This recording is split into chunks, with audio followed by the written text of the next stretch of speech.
Magbati po ng pag-ibig at kapayapaan sa ating lahat. At isang makakalikasang araw po ngayong umaga. Ang tanggapan po ng kagawaran ng kapaligiran at ng mga serbisyong pampubliko ang naatasang magtaas ng watawat sa umagang ito. Sisimulan po natin ang ating programa sa pag-awit ng lupang hinirang sa saliw ng Banda ng Maynila. Kasunod po nito ay ang maikling panalangin na pangungunahan ni Binibining Rafaela Blanca Lumungsod. Kasunod nito ay ang panunumpa ng katapatan sa watawat ng Pilipinas sa pangunguna ni Ginang Remy Grace Trinidad. Pagkatapos nito ay sabay-sabay nating aawitin ang awit ng Maynila sa saliw pa rin ng Banda ng Maynila.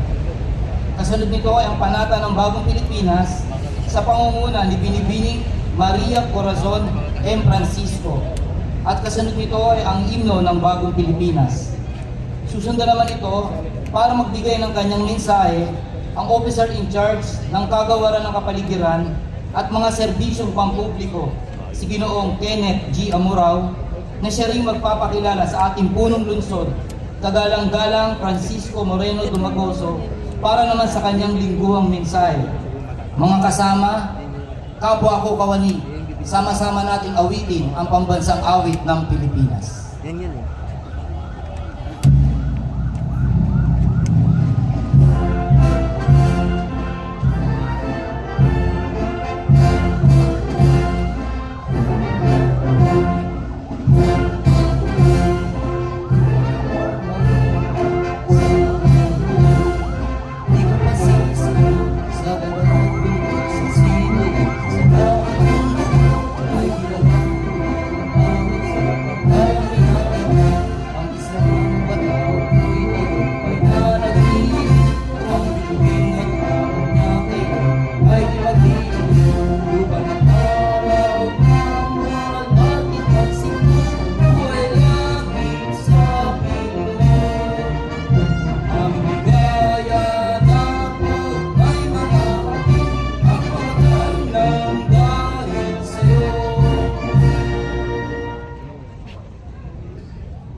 Ilagay po natin ang ating sarili sa presensya ng ating Panginoon.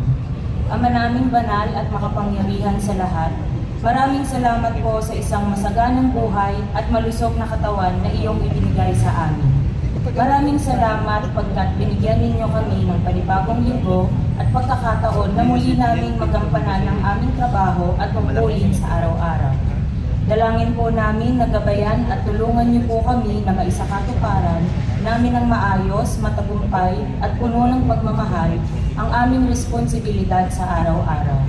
Gabayan niyo rin po ang aming mahal na Alkalde Mayor Francisco Isko Moreno Dumagoso, Vice Alkalde Angela Lechi Atienza, pinuno ng aming departamento Kenneth Amurao, ang lahat ng pinuno ng bawat departamento at ang buong kawani ng lungsod ng Maynila. Idinadalangin po namin ito sa pangalan ng inyong anak na si Jesus. Amen. Taas po natin ang ating kanang kamay para sa panunumpa sa watawat ng Pilipinas. Ako ay Pilipino, buong katapatang nanunumpa sa watawat ng Pilipinas at sa bansang kanyang sinasagisan na may dangal, katarungan at kalayaan na pinakikilos ng samayanang makadiyos, makatao, makakalikasan at makabansa.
ating kanang kamay.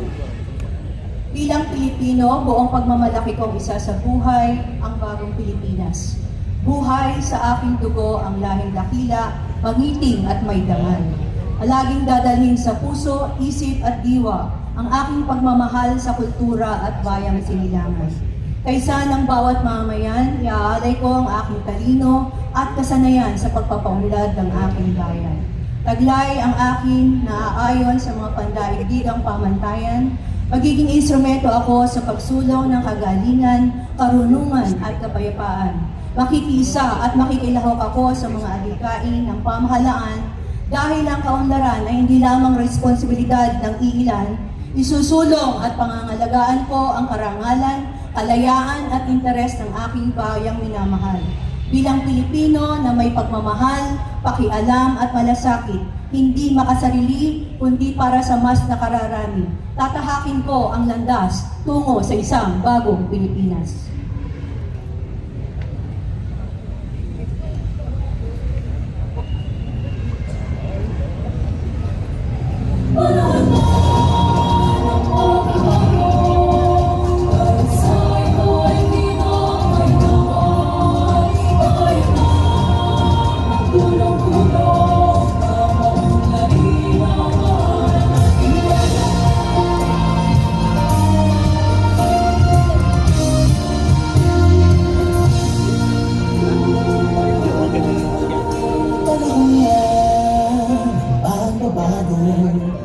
Dahil sa ito ay kinakailangan tayo na magtulong-tulong kapag naging ang mahal natin.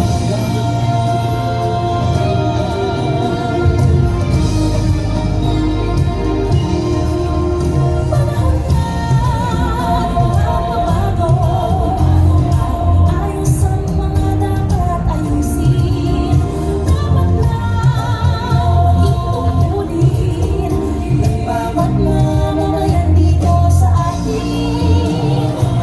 Ng pagbabago sa pag-asenso, magsikap ng mabuti. Kuminhawa tayo, paliwanag natin sa mundo at ipamalas. Bagong Pilipino, bagong Pilipinas.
Sa pagkakataong pong ito, ikinilarangal ng aming opisina na tawagin ang tagapanguna, ang katuwang ng alkalde ng Maynila para sa kalinisan ng buong Kamaynilaan, araw man o gabi, si Ginoong Kenneth G. Amurao.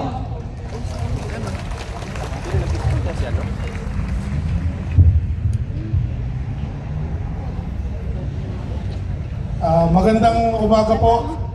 Kung Fat Choy po sa inyong lahat. Gusto ko pong batiin po ang ating pong Mayor Francisco Isko Moreno Dumagoso, sir. Ang ating pong Vice Mayor Chi Atienza. Ang mga konsehal po, good morning. ating pong napakagiting na Secretary to the Mayor, Leonard Jargal. Ating pong City Administrator, Attorney Wardy Quintos, Chief of Staff Cesar Chavez, sa lahat po ng mga department heads at mga kasamahan ko sa serbisyo publiko. Magandang umaga po sa inyong lahat. Unang-una po, gusto ko pong kunin ang pagkakataon para pasalamatan po ang ating pong City Council sa pangunguna po ng ating Vice Mayor sa pagpasa o aprobaha po ng ating City Ordinance number 9161 na ang inyo pong nakaugaliang tawaging DPS ay DEPS na po ngayon, Department of Environment and Public Services. Kahit po kami po ay ngayong taon lang na bigyan ng pagkakataon na maging Environmental Department, ang aming pong mga function ay matagal na pong naiutos o naibilin ng ating pong Mayor Isko Moreno. Unang termino pa lang po niya, ang kanya pong vision ay panatiliing malinis po ang lahat po ng kalye sa lungsod ng Maynila. Nandiyan po ang ating pong mga street sweeper at palero. Ngayong umaga nandiyan po sila. 2019 po, ibinili na po ng ating pong mayor na kahit po ang aming pong task ay panatiliin malinis ang kalye, hindi po namin pinabayaan ang ating pong mga body supporter. Nandiyan po yung mga nangangalaga sa Manila Bay, sa Baseco Beach po at lahat po ng estero sa lungsod ng Maynila. Nandiyan po ang mga estero rangers natin. At maging po ang ating pong nilalanghap na hangin ay gusto pong linisin po ng ating mayor. Kaya po wala po siyang tigil. Unang termino po, Mehan Garden, Aroseros Park, Hidden Garden, Anga Circle po, inayos po ng ating pong mayor. At ngayon pong kanya pong unang termino ulit. Nakita nyo naman po, Plaza Dilaw, Plaza Azul, Roas Boulevard, 100,000 bambus po. Ganyan po, gustong pangalagaan po ng ating mayor ang ating pong kalikasan. Kaya palakpakan po natin ang ating pong Mayor Isko.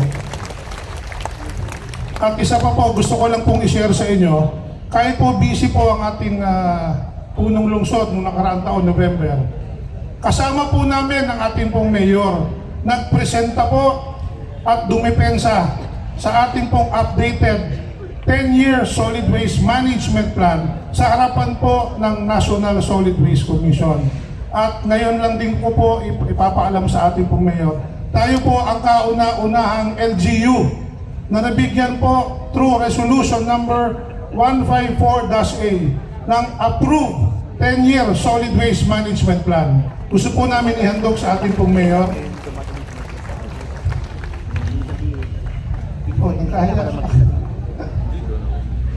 Para po ihandog sa ating mayor at sa kanya pong lingguhang mensahe, gusto ko pong tawagin ang kagalang-galang Mayor Francisco Isko Moreno Dumagoso.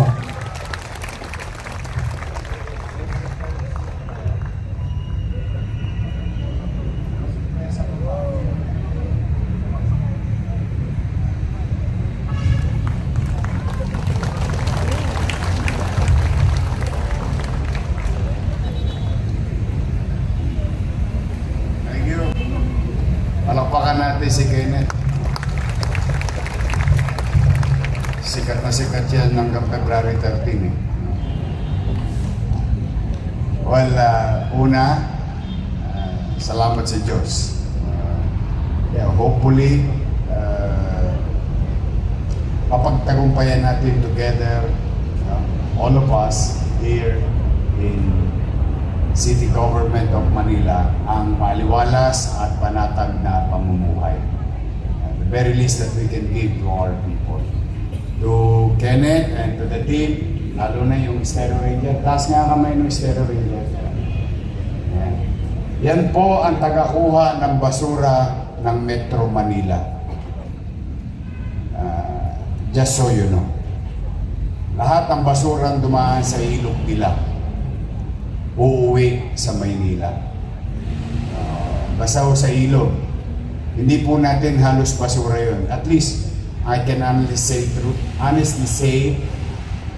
through the years of looking into the garbage problem, most of it is not from Manila. Because tayo po sa Maynila ay patag. Sila po'y mataas na lupa. At ang lahat ng basura nila sa ilog ay naturally uuwi sa Maynila. Kaya po nagkaroon ng Estero Ranger noong 2019. Na ang trabaho lang nila, wala silang gagawin. Destinado sa partikular na ilog at kunin yung basurang dumadako doon, or what you call floating solid materials. O yan po mga Estero Ranger, palakpakan natin sila. Yung basura naman ng mga kalapit nating probinsya, talagang uwian ng basura ang Maynila. Lahat po yan naman sasalukin. Makikita niyo po yan, Manila Bay, Batangas, Cavite, on our left side. And we have Bataan and Pampanga. No? At makitid po ang bukana ng Manila Bay. At lahat ng palo ng alon ay papasok sa eastern side, coming from the west. Kaya po mapapansin nyo ang basura sa Roas Boulevard, kahoy, bamboo, and everything na nandoon ay papasok dito naman sa atin. Na siya namang nililinis ng ating mga Manila boys or Manila Bay boys, or mas masarap daw tawagin Baseco Beach, beach of garbage ang aming araw-araw na nililinis at ang Roas Boulevard, Manila Bay. Palakpakan natin ang mga tagalinis. Sila po yung mga destinado, hindi na po sila panik-panaog, ituturo, gagay, hindi po. Doon na po sila halos araw-araw namumuhay. But then again, at the end of the day, whether it came from us or not, what matters most is that we, as city government, we must do our job. We must fulfill our obligation to our people. Kasi wala naman pong pangalan ng address yung basura. Ang maintindihan ng tao, may basura sa atin. Kaya naman bagay na aking pinapampasalamat sa lahat ng mga taga DEPS. Sila po lahat. Thank you sa inyo. Yung cellphone mo, ano? At kailangan ko pong ibigay ang papuri sa ating pong majority floor leader at mga opisyal sa paggawa ng bagong batas. Ang ating pong majority floor leader, Monyo Pangco, no? At naipasa na yung batas na yaon. Maraming salamat sa inyo lahat. Tayo tulong-tulong lang. As you can see, this was prepared when I submitted this program to the national agency, and hopefully we have now a guide to each and every one of us in the city of Manila. So again, Kenneth, congratulations, keep it up. Good morning. Mukhang mga nangapuyat kayo May mga nakita ko sticker ng City Hall galing sa kanto ng Adriatico Street at saka Quirino. May nakita rin ako sa Santa Mesa. Mukhang napuyat yung iba sa inyo. But love month, I'm happy. We must and continue to share love, empathy and understanding and compassion to our fellow Filipinos. Whether they are Manilans or not, we must.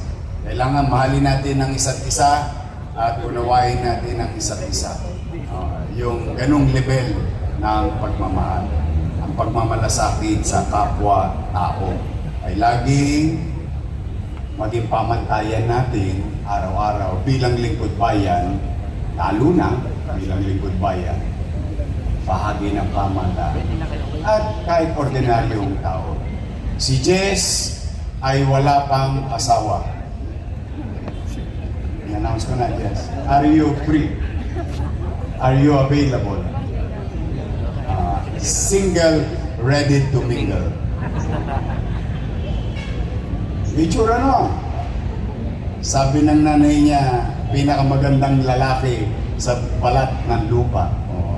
Sabi ng nanay niya yun. Anyway, Jess, happy Valentine. May padid ka ba nung araw ng mga puso? Aba, meron! Anyway, Jess, thank you very much sa iyo. You've always been there.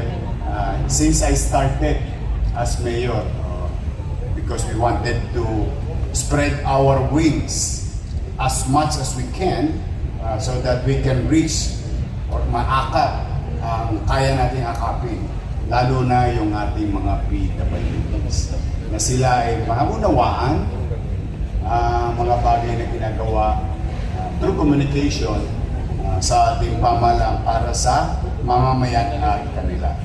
Speaking of maunawaan, naglambing po sa akin yung ating mga retired teacher. I think less than 2 weeks ago, I was informed by Paul na yung ating retired teacher nakabalita na sunod-sunod ang Gaibi. Sabi ng mga retired teacher, sana all. Yung ating mga retired teacher, matagal yan, baka iba dyan, teacher nyo pa. At malamang, teacher ko pa. Kasi po, may isa po tayong ordinansa when I was vice mayor then, yung pong year 2000, o what you call Ordinance 7977. Ito po ay isang ordinansa na nagbibigay ng konting tulong, pagkilala at pagpapahalaga sa mga guro nating naglingkod sa lungsod ng Maynila, sa ating mga paaralan.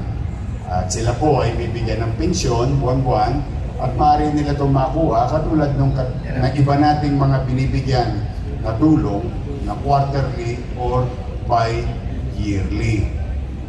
At ang lahat ng teacher na may umabot ng 70 pataas at tatanggap ng pensyon sa lungsod ng Maynila.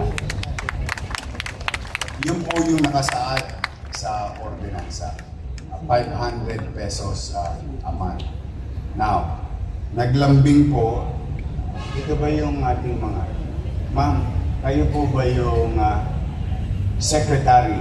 Parang ang sexy nyo pa rin. May asim pa kayo, ma'am. Pasensya na kayo. Nagising kayo ng maaga ngayon. Sila po ang Manila Retired Teachers Association, mga officer. Ang nilalambing nila, kung po pwede, magulat man kayo hindi, pero yun ang katotohanan. Yung kanilang Enero 2025 hanggang Hunyo man lamang, 6 na buwan, makuha nila. More or less about 3,000 of them in the city of Manila, retired. Ma'am, maraming salamat sa taxpayer. Sa awa ng Diyos at sa ating mga kawani ng pamahalaan at mga department sa pagbubuti nila.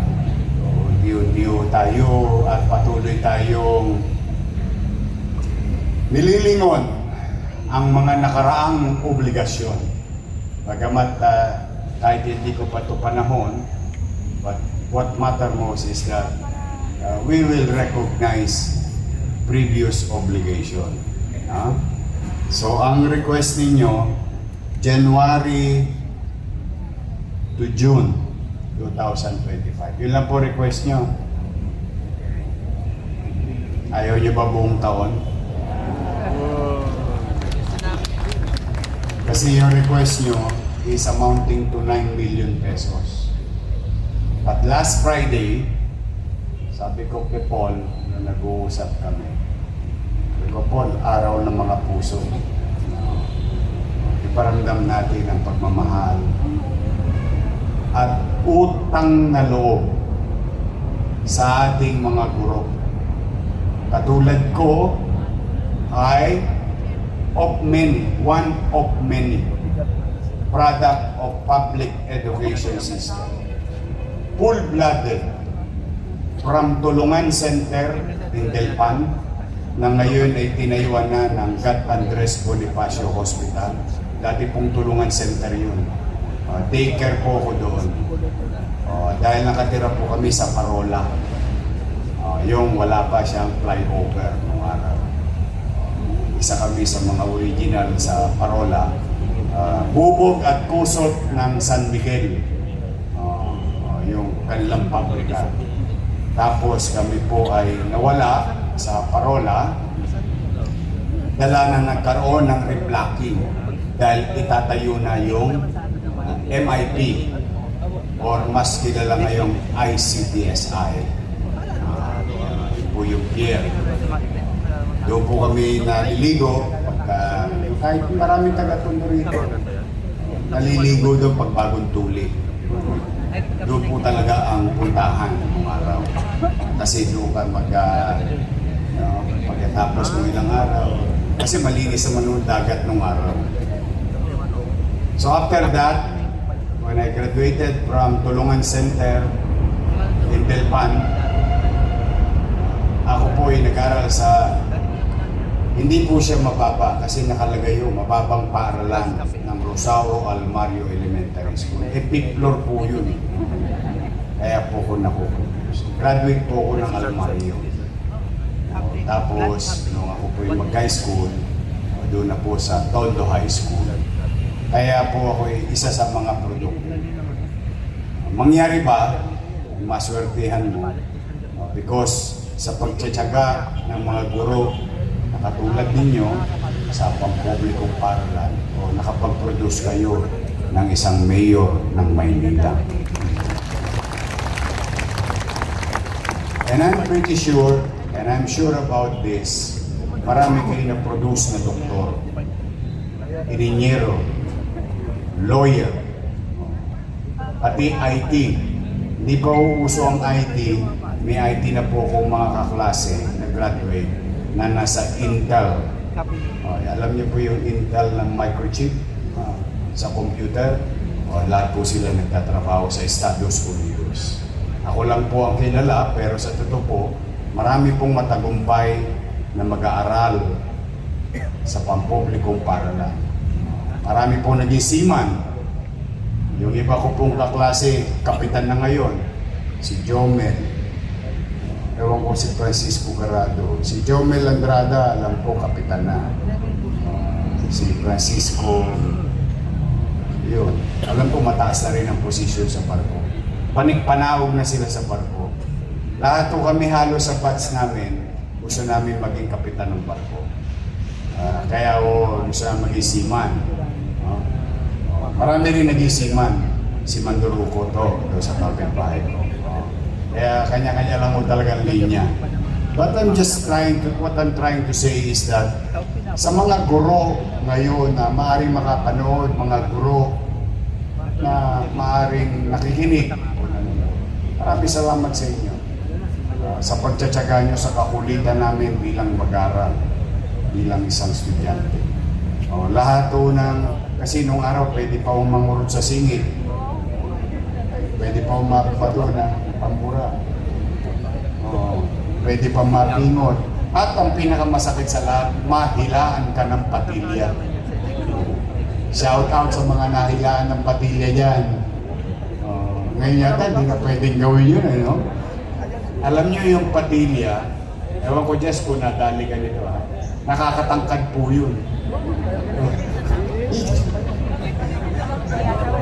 Those were the days in public education system. But we've learned our lesson. We didn't take it against our teachers. Because we know we are at fault. Kaya naman mano ba't ako pa naging alkalde, pwede ba namin kayo pabayaan? Kaya malugod ko pong ipaalam sa inyo, January to December 2025 na makukuha niyo. I already have advised Paul to release 18 million pesos for our more or less 3,000 retired teachers of Manila. Palakpakan natin ang ating mga guro. Good things come to those who wait. Ay sabi po yun, sa Biblia po yata yung kung sino man may sabi nun, nakikisabi lang po ako.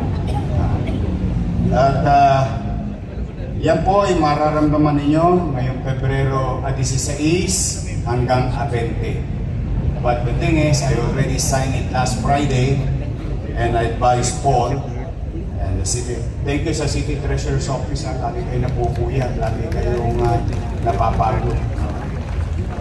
Unti-unti. So, yan ma'am, ang good news namin sa inyo. I love you. Sige, pati kayo naman. See you next week. May flag ceremony pa naman next week, di ba? Tinatapos ko pa, ewan ko ako. Pero, tingin ko sa batas pwede. I'm not forced to do such thing, but I have an elbow room, but I decided they're researching it, hopefully. Nagawa ko na dati yun. Magawa ko na yun. But for the meantime, today is Monday. Today is Monday. Happy Love Month. Congratulations si Levi Pakundo. Thank you, Levi. Congratulations. Ang ordinaryong tao ay nakakapamasyal dito sa atin. Ramdam na ramdam nila ang Love Month, no? sa ating lungsod. To our your office, under also through Rapi, Alejandro, I would like to inform you that well, in proper time, but for the meantime, at least with rough figures, we have created millionaires in just 7 months of our leadership.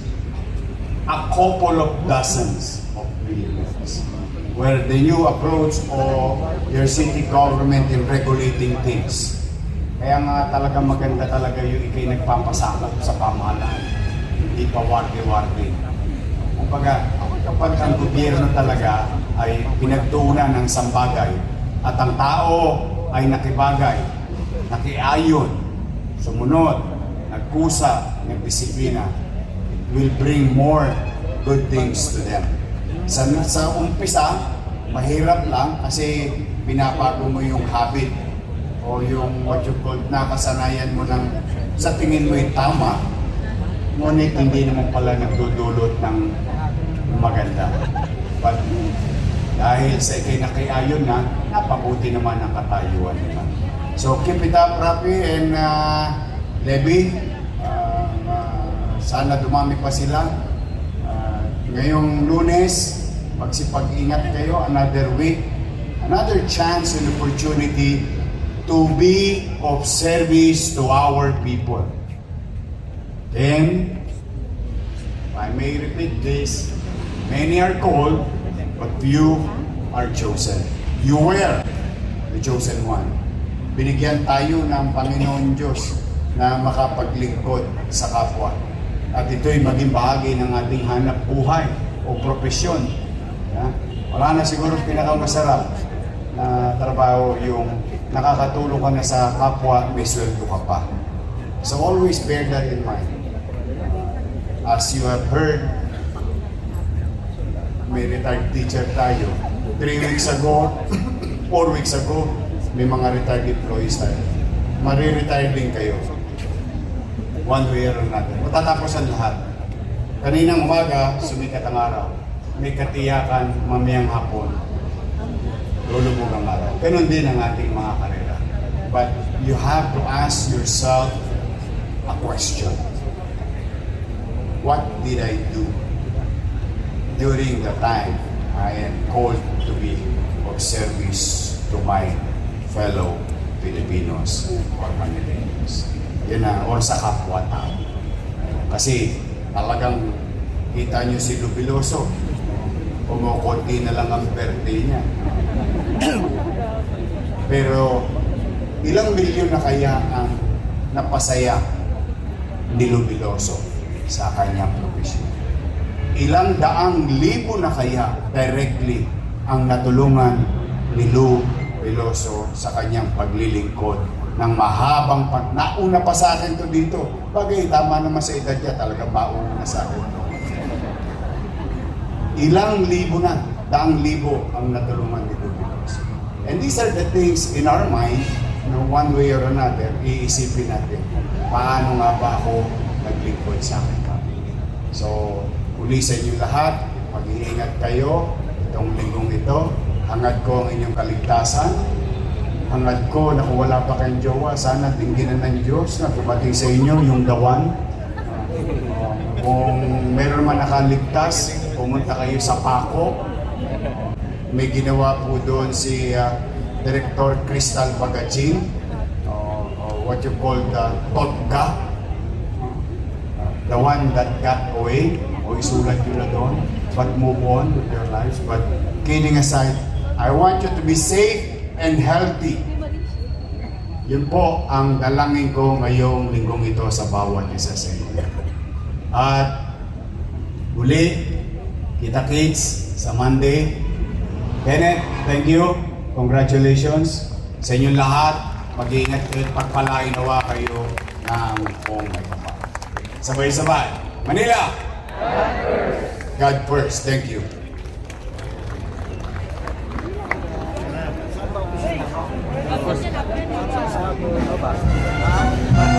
Sama